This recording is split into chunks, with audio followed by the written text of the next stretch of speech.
Meus queridos, nós, como já havíamos falado, iremos começar um estudo acerca dos filhos debaixo da bênção de Deus. Filhos debaixo da bênção de Deus.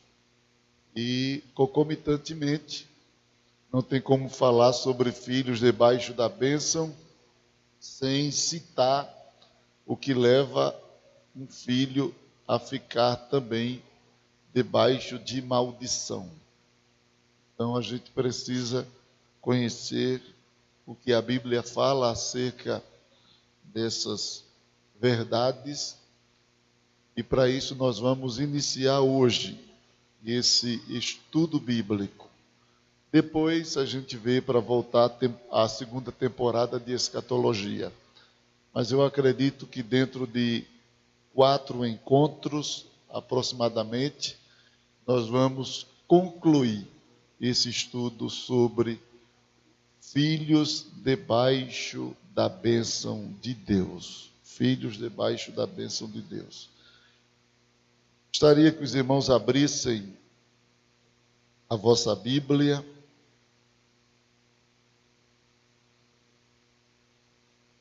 Enquanto os irmãos procuram, o texto que está em Números, capítulo 6, versículo 24 em diante. Só quero ratificar de que domingo próximo nós teremos aqui seminário.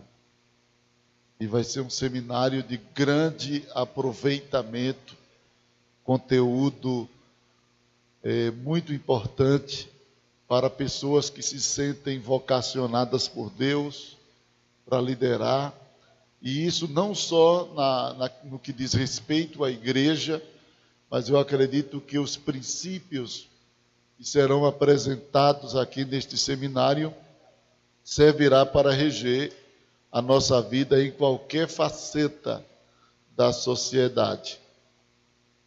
Então eu recomendo e convido os irmãos também para que estejamos aqui. A partir de 8 horas começa o seminário.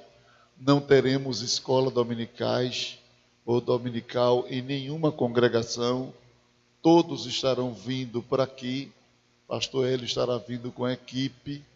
Dia 23 em Salgueiro, esse mesmo seminário, e dia 24 aqui. Então veja o sacrifício que eles vão fazer, estarem lá e depois já viajarem para cá para estar com a gente. Então é muito dispendioso, o investimento é alto e você não vai pagar nada, absolutamente nada. O seminário é gratuito. Amém, meus irmãos? Então, os primeiros 150, eu não sei se já atingiu aí, os primeiros 150 que se inscreverem vão ganhar a apostila de graça. É a pasta do seminário. Os demais vão participar do seminário, mas não vão poder ter a pasta. Então eu recomendo, para obreiros e líderes, mas eu quero também abrir um espaço para os membros que desejam participar. Podem participar. Porque às vezes a gente quer aproveitar alguém para o trabalho e vai buscar onde? No meio da igreja mesmo. Então temos que treinar os membros da igreja que sentem vocação para o trabalho. Quantos dizem amém? Então, meus queridos irmãos, abra a sua Bíblia do livro de Números, capítulo 6, versículo de número 24 ao versículo de número 26. Aqui nós temos uma declaração da bênção de Deus para os filhos de Israel. Diz assim: o Senhor te abençoe e te guarde. O Senhor faça resplandecer o seu rosto sobre ti e tenha misericórdia de ti. O Senhor sobre ti levante o seu rosto e te dê a paz. Amém? E assim porão o meu nome sobre quem? sobre os filhos, digam, sobre os filhos de Israel, e eu os abençoarei. Muito bem, então nós vamos falar sobre filhos debaixo das bênçãos, especificamente sobre as atitudes dos filhos que desejam as bênçãos de Deus. Eu creio que se eu perguntar aqui quem deseja estar debaixo da bênção, acredito que não haverá um candidato sequer para estar debaixo de maldição, desejando estar debaixo de maldição. Isso é óbvio. Porém, nós vamos analisar o que é que introduz o crente para debaixo da bênção de Deus. Mas antes vejamos etimologicamente a origem da palavra bênção, seus significados, sua aplicação. E biblicamente falando, a palavra bênção, de maneira geral, é uma expressão proferida oralmente, constituída de um desejo benigno. Então, o que seria a bênção? A bênção, no sentido genérico, é uma expressão proferida oralmente, constituída de um desejo benigno. No hebraico, a palavra bênção vem do termo barar. Não é bara, mas é barar. E vem de uma raiz baraquer e beiraquer. Essas duas expressões hebraicas significam ajoelhar, abençoar, ou seja, elas são traduzidas por ajoelhar, abençoar, exaltar, felicitar, e no grego ela foi transliterada para a palavra eulogia. Eulogia. Então a palavra bênção no grego vem do termo eulogia, que apresenta um sentido de concessão de alguma coisa material e espiritual. Abençoar, o verbo abençoar, significa conceder poder a alguém para alcançar prosperidade, longevidade, fecundidade, sucesso e muitos frutos. Então, o que seria abençoar? O que é abençoar? Diga comigo, abençoar significa conceder poder a alguém para alcançar prosperidade, longevidade, fecundidade, sucesso e muitos frutos. Então, quando uma pessoa diz assim, Deus te abençoe, esta pessoa está declarando que Deus te dê poder, que Deus te dê poder para alcançar prosperidade, longevidade, fecundidade, sucesso e muitos frutos. Então, abençoar resume-se nessas características expressas. A expressão Deus te abençoe significa Deus te conceda poder e autoridade para você ser bem-sucedido, próspero, fecundo, fértil e que tudo te multiplique. A ideia de ser abençoado não abre brecha para nenhum tipo de comportamento negativo. Quando alguém diz assim, fulano é abençoado, ou Deus vai te abençoar, não dá a esta pessoa liberdade para comportamentos negativos, tais como agir de maneira orgulhosa. O abençoado, uma pessoa abençoada por Deus, ele não recebe de Deus liberdade para agir com orgulho, baseando-se naquilo que Deus lhe deu. Quem é abençoado, irmãos, não se orgulha. Quem é abençoado não se orgulha. Um crente abençoado, ele não vê na bênção motivo para se orgulhar. Quem está me entendendo, diga amém. Quem é abençoado não busca o exibicionismo. Crente abençoado, ele não tem interesse de aparecer, de querer ser considerado celebridade, destaque, centro das atenções. Crente abençoado, ele não tem interesse nessas coisas. Ele não busca essas coisas. Crente abençoado, ele não está procurando palco para aparecer. É por isso que a gente tem que ter muito cuidado com letras de hinos que coloca o homem no centro das atenções, os louvores antropocêntricos. Quem me viu passar na prova e não me ajudou? E daí? O que é que tem? Que ninguém, todo mundo tem que me ajudar na prova?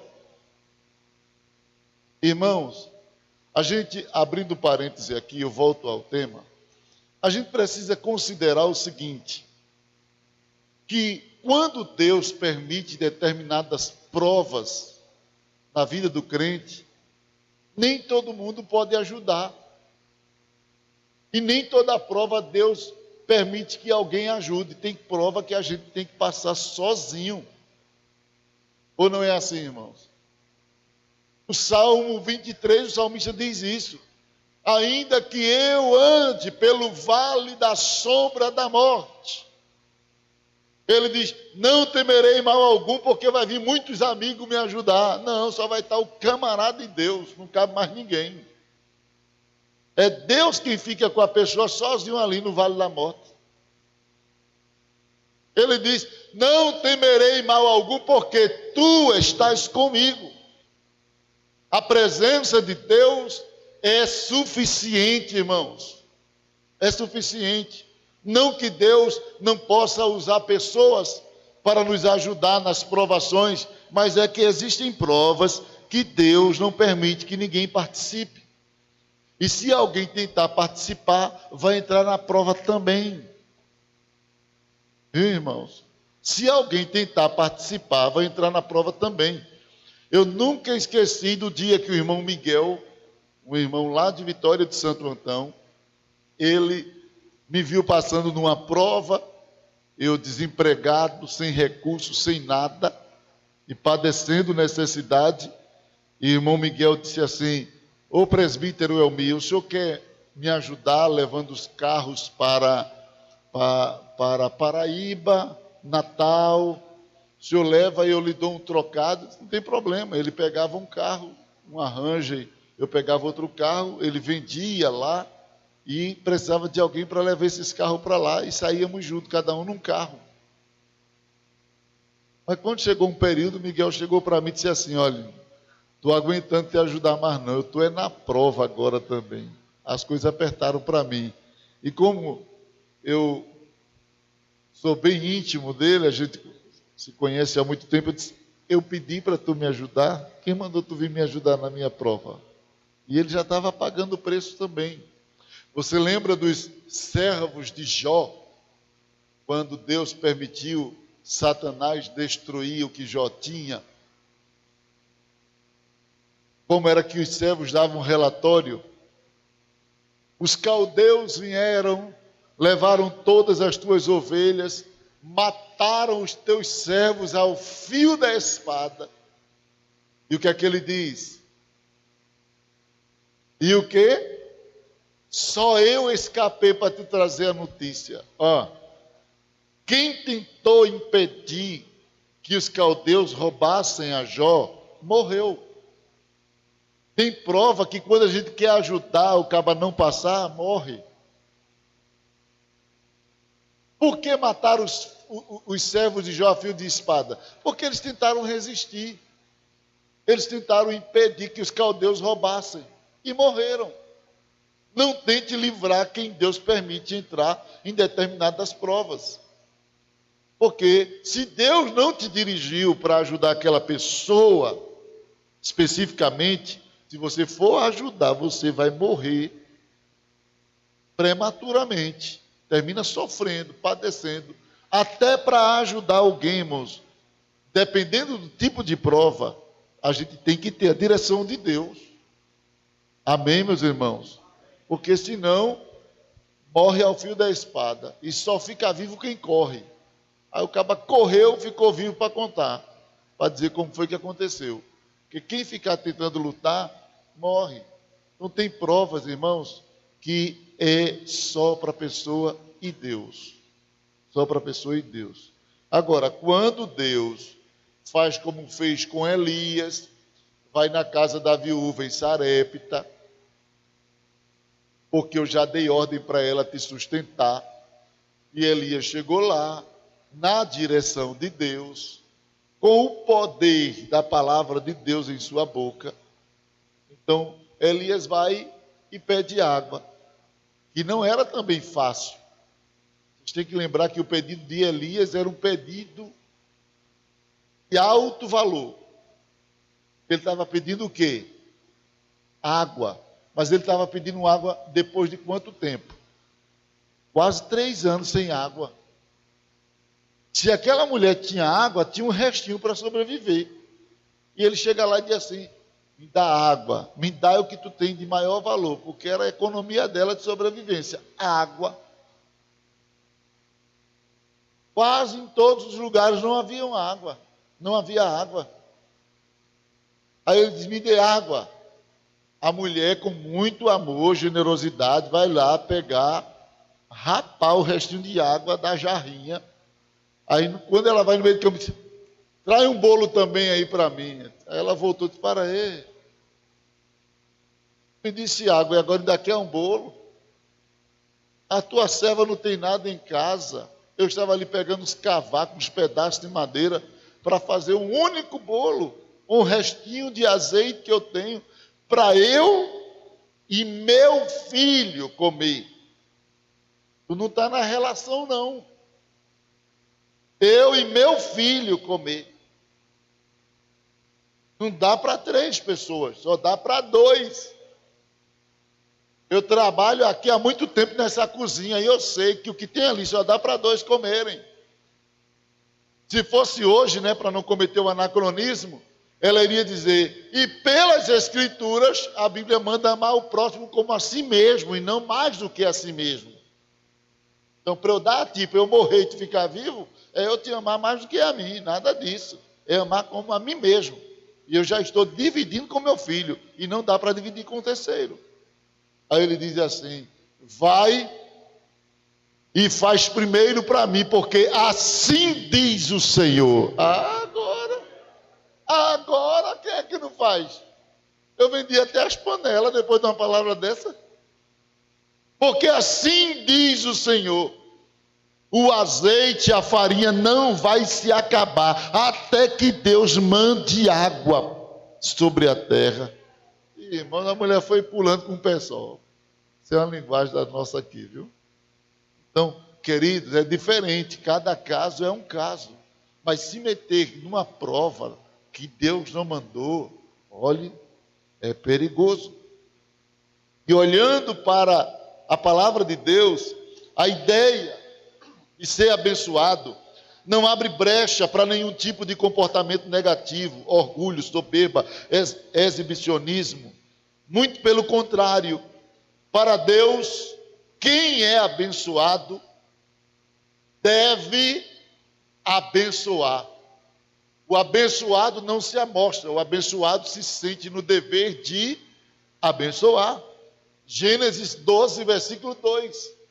O Senhor disse a Abraão: e te abençoarei, e tu serás uma maldição.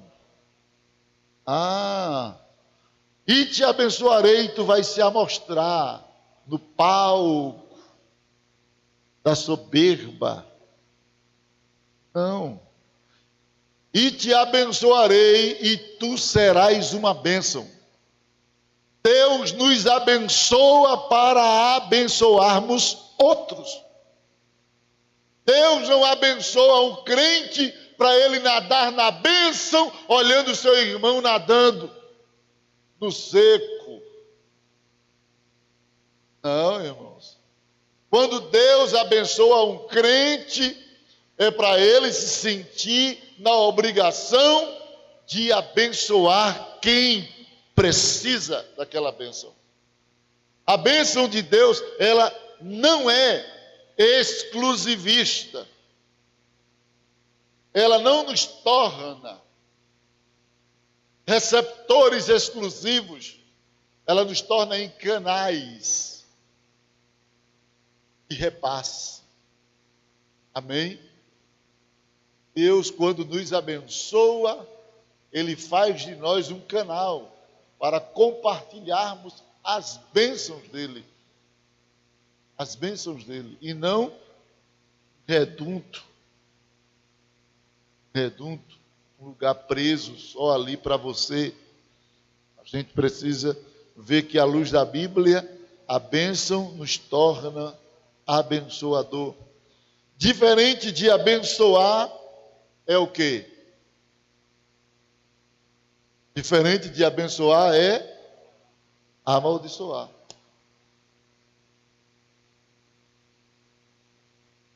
Amaldiçoar ou maldição é uma palavra que significa algo terrível.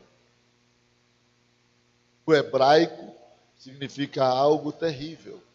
O termo é Kaal, para maldição, ou Kalal. E Kalal significa extrair. Kalal significa extrair. Diga comigo, tirar a essência ou o propósito divino de alguém. Amaldiçoar é extrair, tirar a essência ou o propósito divino de alguém. É esvaziar ou deixar uma pessoa desprovida de bênção. Amaldiçoar é deixar uma pessoa vazia, é deixar uma pessoa desprovida de bênção. Na verdade, somente Deus, diretamente ou por intermédio de um representante legal, é que pode abençoar e amaldiçoar uma pessoa. Mas devemos levar em contato que bênção e maldição não são concessões incondicionais. Elas são retributivas. Isso significa que são condicionais, ou seja, tanto a bênção quanto a maldição depende das atitudes humanas. Em Deuteronômio, abra a Bíblia para você ver. Deuteronômio, capítulo de número 28, versículos 7 ao 9. A palavra de Deus diz assim, Deuteronômio 28, 7 ao 9. O Senhor entregará, ou melhor, também, deixa eu ver se é isso mesmo, 28, 7. O Senhor entregará feridos diante de ti os teus inimigos, que se levantarem contra ti. Por um caminho sairão, mas por 7 caminhos fugirão da tua. O Senhor mandará que a bênção esteja contigo, nos teus celeiros e em tudo que puseres a tua mão, e te abençoará na terra que te der o Senhor teu Deus. O Senhor te confirmará para si como povo santo, como te tem jurado. Quando? Quando é que Deus vai fazer isso? Quando guardares os mandamentos do Senhor teu Deus e andares nos seus, olha aí, O Senhor vai te abençoar, o Senhor vai te dar poder para vencer teus inimigos, o Senhor vai prover os recursos da tua sobrevivência. Quando Deus vai fazer isso? Aí ele diz, quando guardares. Então, a bênção ela é condicional. Depende de nós. Tem pessoas que pensam que vão receber bênção de mão beijada, assim. Não, não é assim não, queridos. As bênçãos dependem do crente. Se guardarmos os mandamentos do Senhor, se obedecermos às suas palavras, então o Senhor nos abençoará. Nos abençoará. Isso aqui é princípio. Irmãos, embora ele esteja se dirigindo a Israel, mas isso aqui é princípio. Qualquer um que obedecer a palavra de Deus será abençoado por Deus. Será abençoado por Deus. E a maldição? A maldição também, ela é condicional. Ela depende da atitude da pessoa. Em Provérbios 26 e 2, Provérbios 26 e 2 diz assim: como ao pássaro o vaguear, como a andorinha o voar, assim a maldição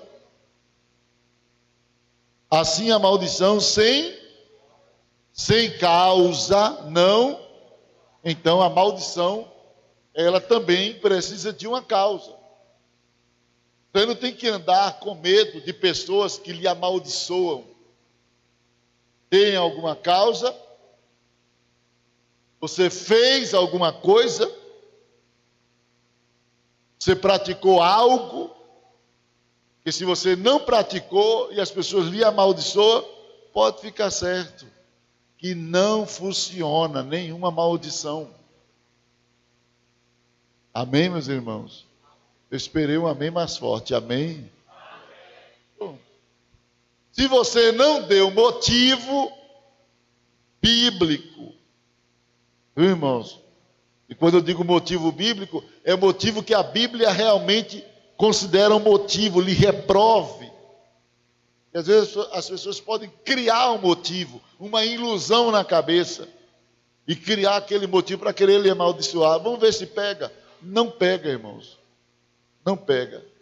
E principalmente se vier maldição de boca de crente, que eu não considero uma pessoa crente quando abre a boca para amaldiçoar o outro. Viu, irmãos? Para mim a pessoa é crente até não amaldiçoar, porque na hora que ele amaldiçoar o cabra, para mim ele não é crente mais. E o Espírito de Deus não está em nós para amaldiçoarmos pessoas. O Espírito Santo está em nós e nos motiva a abençoar. E sabe o que é que a Bíblia diz? Que o crente tem que abençoar até os inimigos. Se o teu inimigo tiver fome, o que é que a Bíblia diz? Dá um pão de brocha para ele, de prego. É isso que a Bíblia diz. Se tiver sede, dá aço muriato, para limpar logo assim por dentro. Então, queridos, crente que é crente, não abre a boca para amaldiçoar ninguém, irmãos. A partir do momento que um crente abre a boca para amaldiçoar, esta pessoa já está vomitando, já está colocando para fora o que o coração está. O que o coração está? A Bíblia diz que a boca fala do que o coração está. Se o coração está cheio do que não presta, o que é que vai sair da boca? O que não presta. O que não presta. Tinha uma irmã que não gostava da outra numa igreja. E essa irmã, no dia do aniversário, aprontou com aquela que ela não gostava. Pegou uma caixinha de presente, eu acho que eu já contei aqui aos irmãos, colocou dentro dessa caixa de presente coisas indesejáveis. Viu, irmãos? Colocou esterco humano dentro daquela caixinha, bem embrulhadinha, e mandou para aniversariante que ela não gostava. Quando a outra, que era a correio, né, a que levou, chegou lá, disse: olha, fulano mandou para você, feliz aniversário. E a irmã Não entendeu porque a irmã sabia que ela não gostava. Aí abriu na frente da outra. Quando abriu, estava lá. E não prestava dentro da caixa. Disse, espere aí, irmã, espere aí, por favor. E a irmã esperou. Ela foi lá dentro, pegou outra caixa, colocou uma rosa bem bonita. E a outra vendo, né? Viu tanto que estava na caixa que uma mandou e viu que estava na caixa que a outra estava enviando. Colocou uma rosa bem bonita, embrulhou, se leve para ela, entregue a ela essa rosa. E a irmã Correio, a que estava levando, não entendeu, disse assim, mas irmã, por que a senhora vai dar uma rosa para quem lhe deu aquilo lá? Ela disse, porque a gente dá o que a gente tem. E dentro de mim não tem uma fossa, tem um jardim que Jesus plantou. Então, quando você vê uma pessoa abrir a boca e falar o que não presta contra alguém, é porque dentro dessa pessoa só tem o que não presta, irmão. Não tem como eu comer cebola e o meu hálito ser de maçã. Quem come cebola, seu hálito vai ter o odor da cebola, irmãos. Então a gente transmite e come. Se eu engolir o que não presta, quando eu vou arrotar, só arroto o que não presta. Entendeu? Então, não tenham medo de maldição, nem de não crente, muito menos de crente. Tiago já falou, não pode de uma só fonte jorrar água doce e água amarga. Ou não foi assim que o apóstolo falou? Então como é que um crente, uma hora é vaso, outra hora, Deus vai matar, Deus vai pegar, que é isso, irmão? Que Deus misturado com catimbó é esse?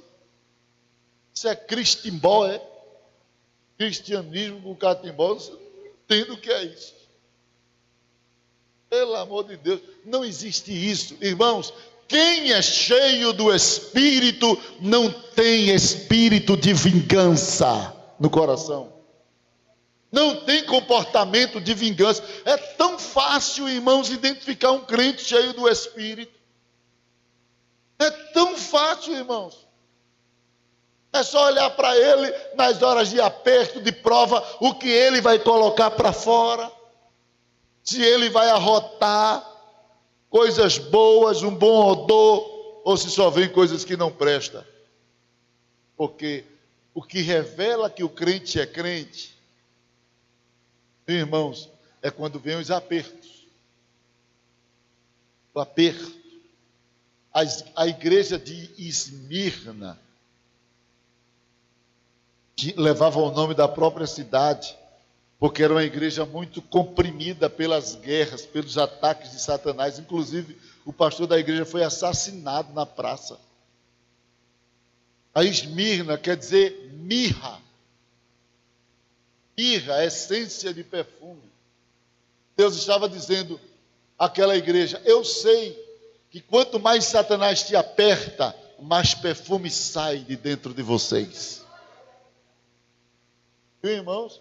O crente, quanto mais é apertado, não sai o que não presta, sai perfume da alma dele, louvor, adoração, gratidão, fé, confiança. A luta é grande. Veja a situação de Jó. Quanto mais apertado, eu sei que o meu Redentor vive. Ainda que ele me mate, nele eu esperarei.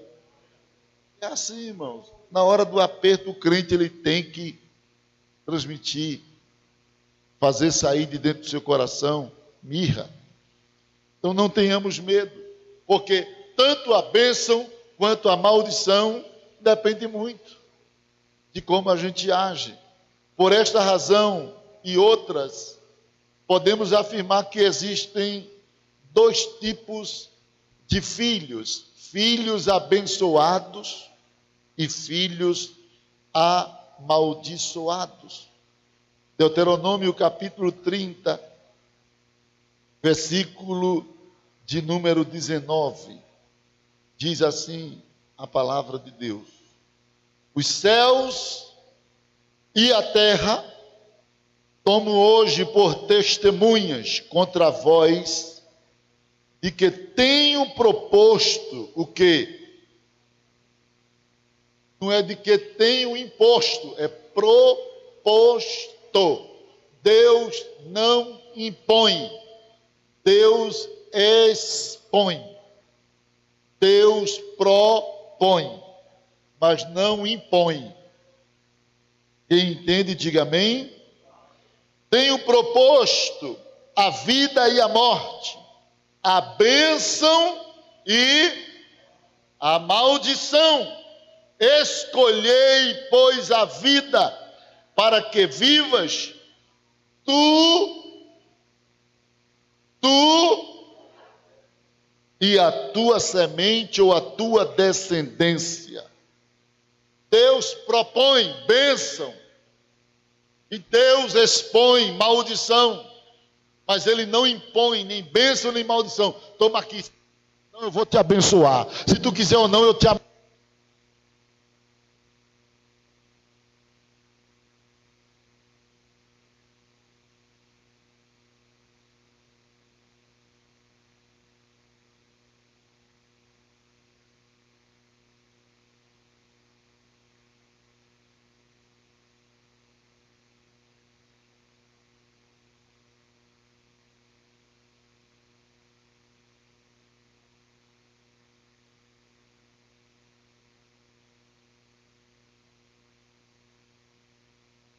Glória a Deus.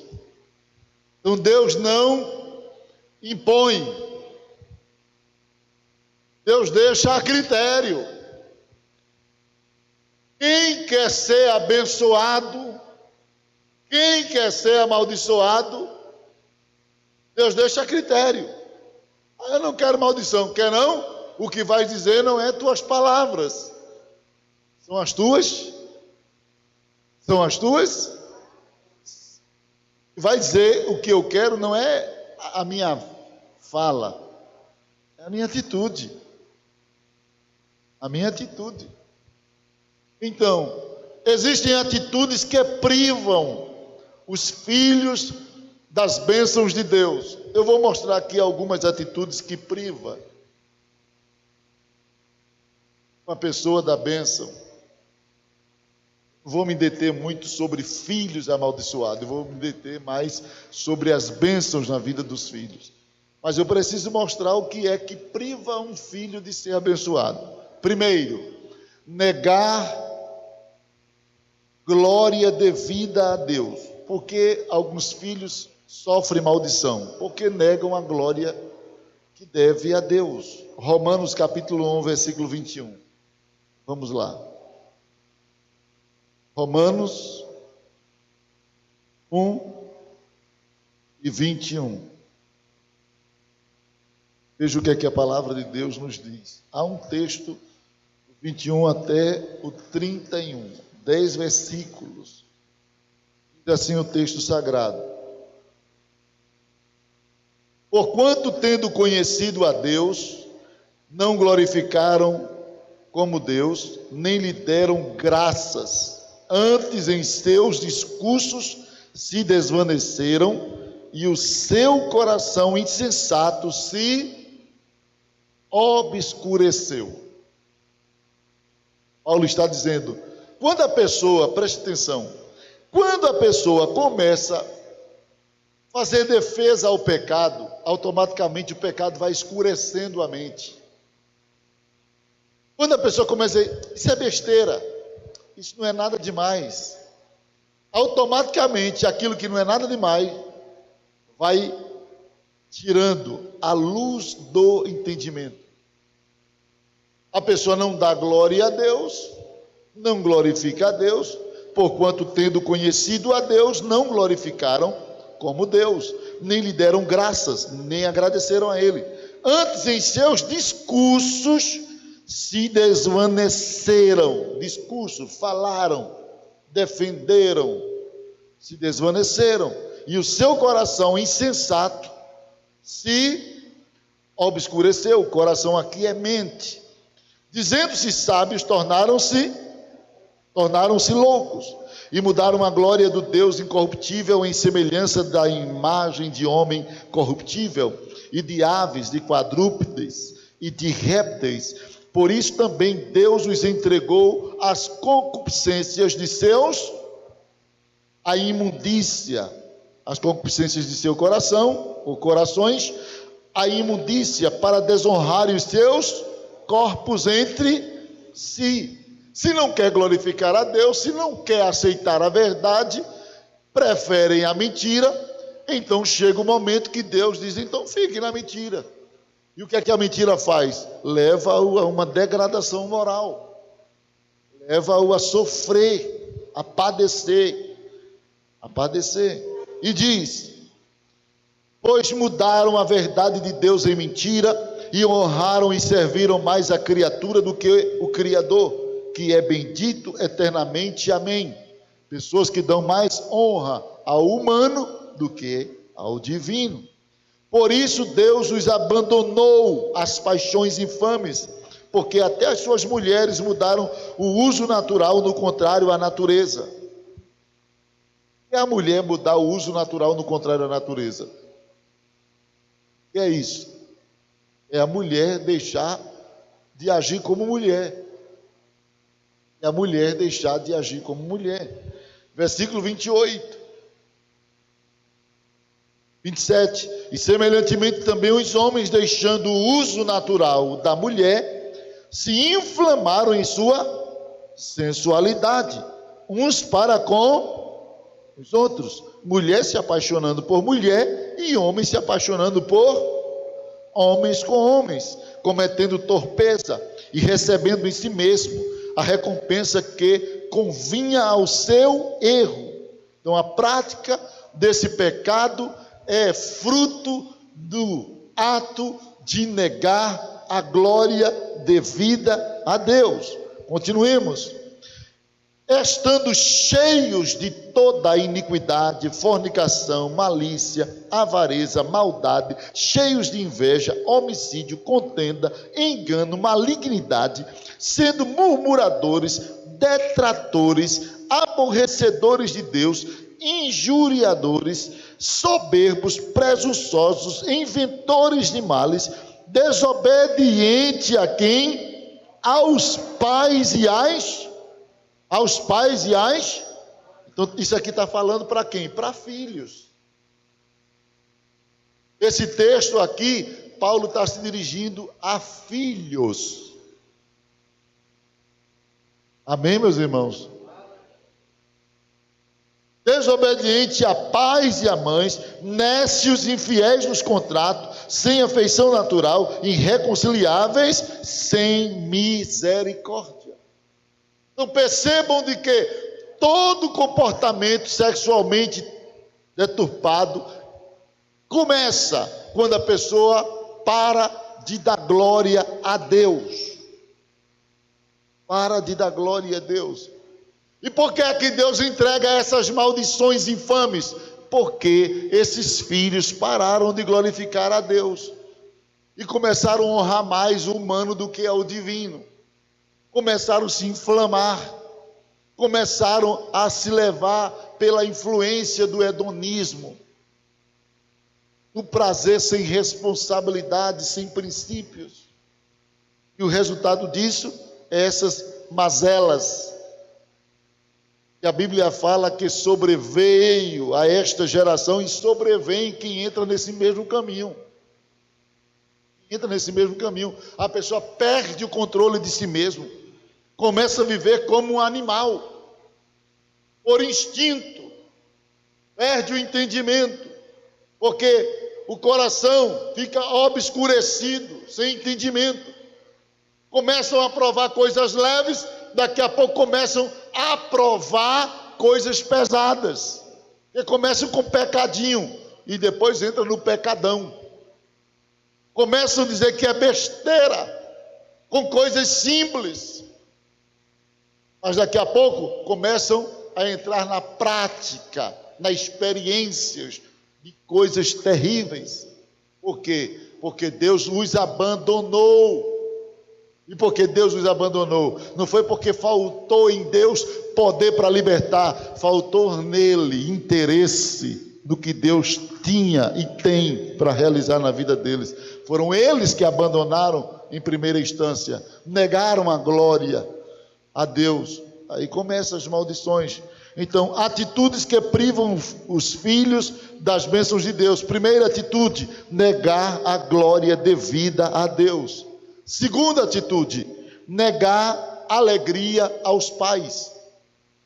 Irmãos, é dever dos filhos promover alegria no coração de seus pais. Filhos não podem gerar tristeza no lar. Os filhos foram criados para alegrar o pai. Provérbios 10:1, vamos lá, bem rapidinho. Provérbios 10:1. Eu vou parar de 9 em ponto. Só demorei muito nos assuntos de escatologia, porque eu falei com os irmãos aqui que precisava concluir. Mas eu quero parar de 9 horas em ponto aqui. Se não der, a gente continua, para que a gente possa manter esse horário. Provérbios 10:1. Diz assim: Provérbios de Salomão. Filho sábio alegra a seu pai, mas o filho louco é a tristeza da sua mãe. Veja que a Bíblia mostra que o filho tem que alegrar. Eu vou ver textos aqui mais expressivos, mais claros. Negar alegria aos pais é estar no caminho de loucura. Somente quando os filhos se desviam da sabedoria, entram no caminho da loucura, que eles começam a negar a alegria aos seus pais. Mas quem anda no caminho da sabedoria, é impossível não promover alegria no coração do pai. Então, o filho não pode negar a glória devida a Deus, nem pode negar a alegria aos pais. Provérbios 17:25. 17:25 diz assim: o filho insensato é tristeza para seu pai e amargura para aquele ou para aquela que o deu à luz. Como eu já disse, quando um filho vem promover tristeza, é porque ele se desviou do caminho da sabedoria e entrou no caminho da insensatez. Todo filho que gera tristeza, ele é um insensato, ele é um tolo, ele é um louco, ele é uma pessoa sem juízo. Provérbios 19:26, vamos lá.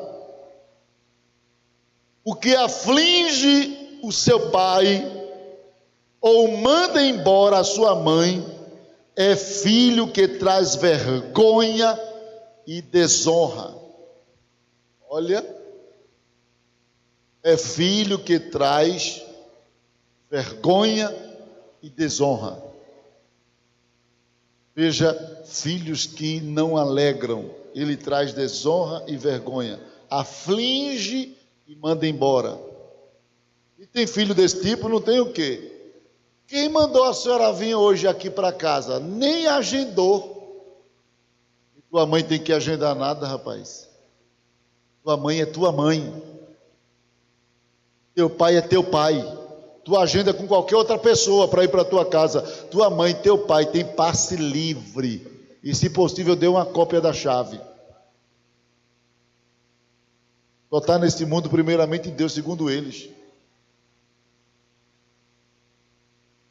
Provérbios 23:15.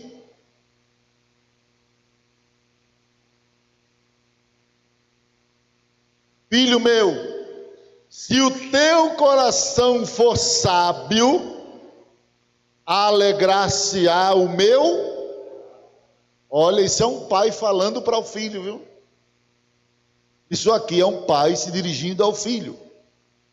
Filho meu, se o teu coração for sábio, alegrar-se-á o meu coração. Sim, o meu próprio.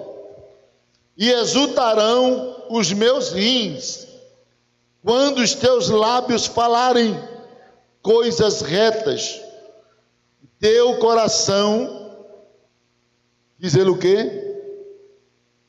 Versículo 17. O teu coração não inveje os pecadores, antes permanece no temor do todo, não é de congresso, não, é todo dia teme ao Senhor, porque certamente acabará bem, não será malograda a tua expectação, você não vai sofrer decepção na sua esperança. Ouve tu, filho meu, sê sábio e siga no caminho o teu coração, não esteja entre os beberrões de vinho, nem entre os comilões, cuidado com essa churrascada demais, porque o beberrão e o comilão acabarão na pobreza, e a sonolência os faz trazer as vestes rasgadas, rotas, sujas, se lambuzam no chão, né? Ouve teu pai que te gerou, e não despreze a tua mãe quando vier o quê? Quando vier a envelhecer.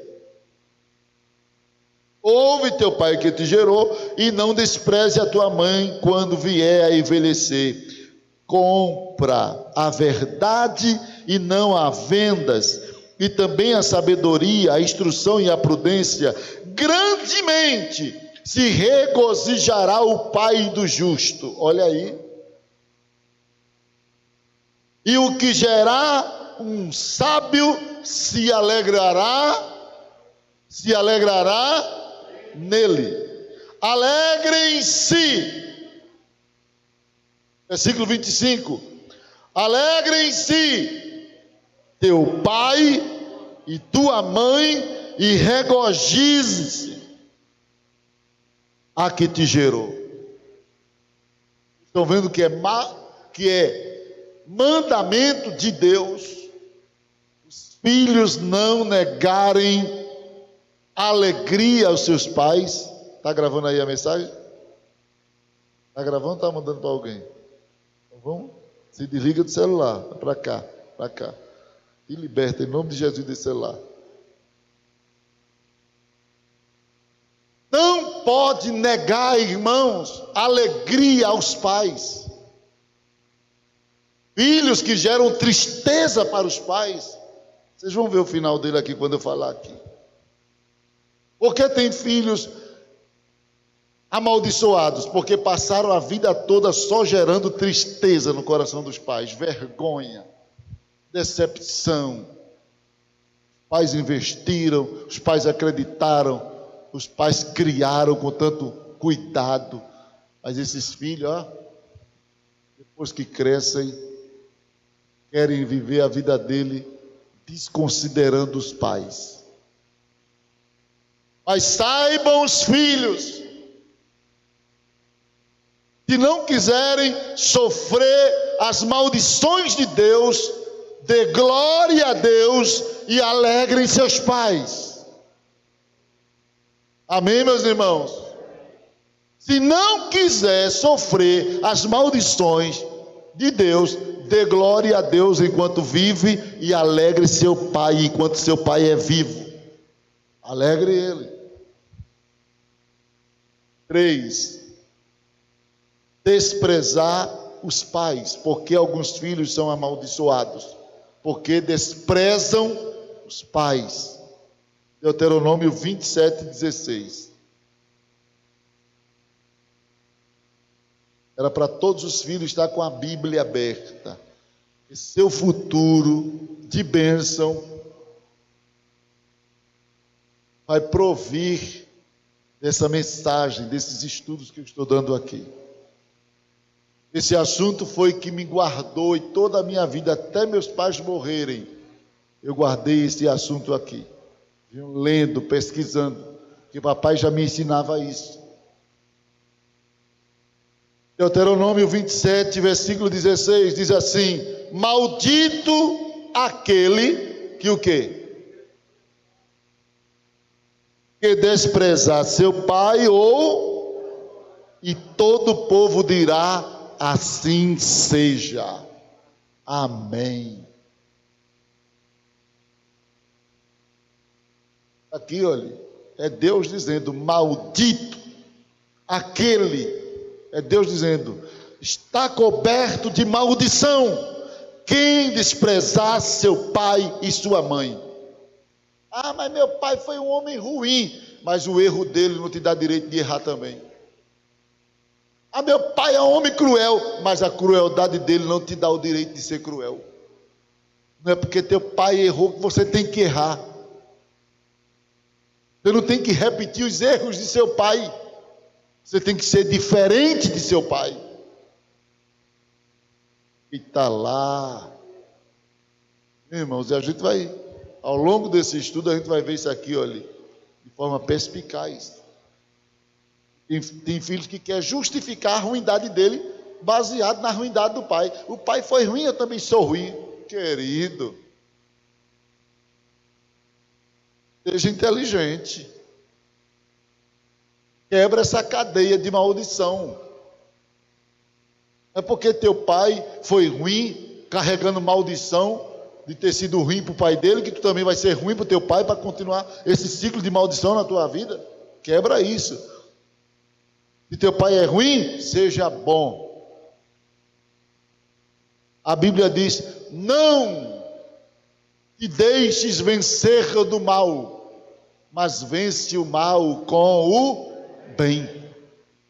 Alguém pode fazer o mal, faz o bem, e Deus vai quebrar todas essas maldições e te abençoar na terra. Quarto lugar, o que é que leva o filho a ser amaldiçoado? Roubar o pai.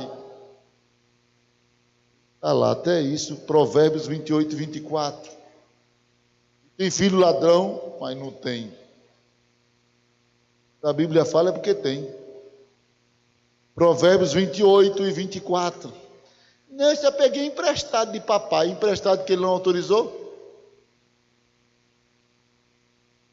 Ele autorizou você pegar? Não, então você está roubando. Não tem nada que pegar emprestado. Emprestado é acordo. Emprestado é, o senhor me dá para eu dar depois. Se não teve acordo, não é empréstimo, é roubo. 28 e 24. O que rouba a seu próprio pai ou a sua mãe e diz: não é transgressão. O que é que a Bíblia diz?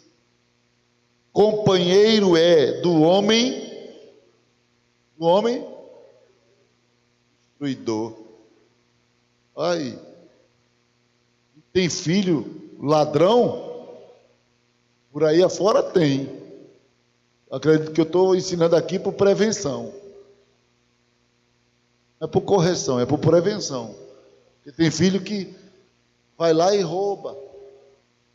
Tira o que o pai tem, que a mãe tem. E aí vem as maldições.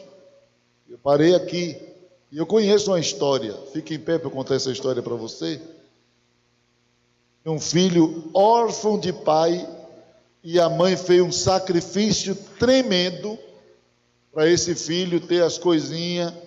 Ela lavou roupa, trabalhou na casa das pessoas como diarista, juntou um dinheirinho enquanto o filho crescia, para que quando ele estivesse de maior pagasse uma faculdade e tivesse uma vida mais segura, mais sossegada. Mas esse filho adolescente se juntou com quem não prestava, entrou no caminho da embriaguez, e um dia ele entrou em casa, sabendo onde sua mãe guardava as economias para o seu futuro, roubou e foi beber com os amigos, e com vergonha foi embora de casa. Depois que ele bebeu, ficou lá perambulando, passaram 15 anos. Ele passou 15 anos sem voltar em casa. Porque depois que ele veio à consciência e disse: roubei as economias, não vou voltar para casa, com que cara eu vou encontrar minha mãe? Com que cara eu vou olhar para ela? Então ele ficou como um ébrio, vivendo nas ruas, vivendo como um mendigo, um pedinte.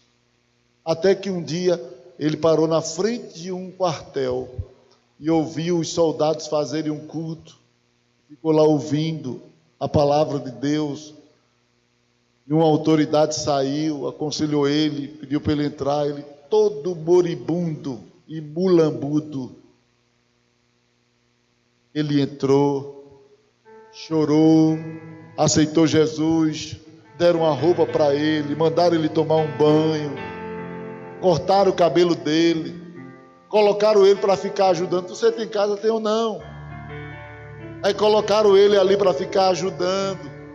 E depois de um tempo de ele ouvir a palavra, ouvir os irmãos pregarem, morando ali no quartel, ele já estava com mais de 30 anos. Ele chegou para o capitão e disse assim: capitão, eu preciso confessar algo ao senhor. Minha vida foi assim, contou toda a história. Eu roubei minha mãe e por causa disso eu vivi uma vida como ébrio, abandonado, na sarjeta, até o dia que conheci Jesus aqui. Mas a palavra está me fustigando, está aqui batendo em mim. Eu preciso confessar, eu preciso pedir perdão. Eu não sei se ela ainda vive.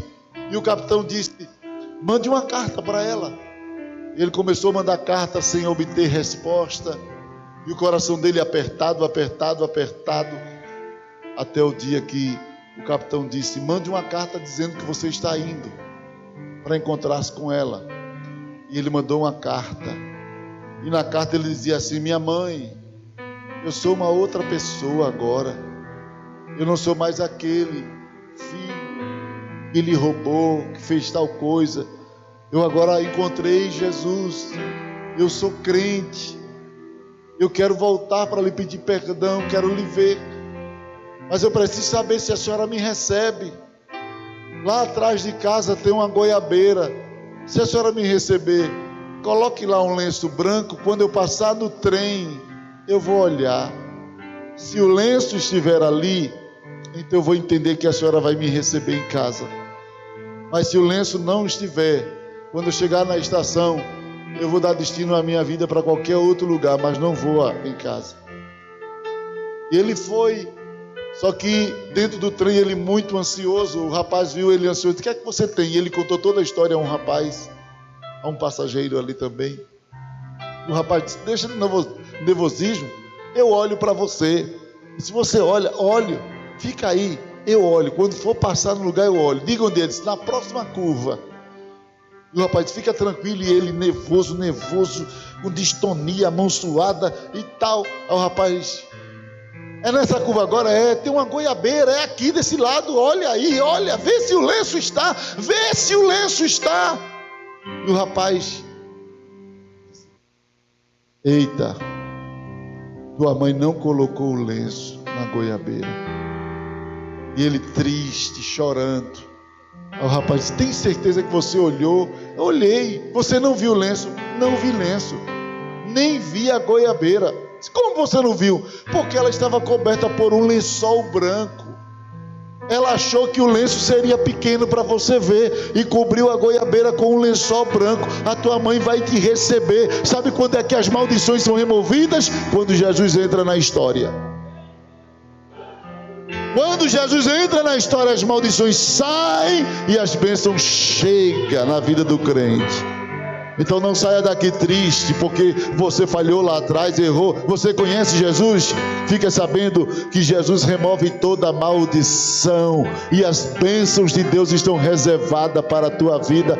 Desde o momento que você se encurvou no Calvário, Deus removeu as maldições. Você está livre. Glória a Deus. Vamos continuar orando, que eu já passei. Eu disse que não ia passar, eu já passei. Vamos orar, irmãos. Quantos querem mais bênçãos de Deus para a sua vida? Próxima semana a gente continua. E eu conto com você aqui presente, em nome de Jesus.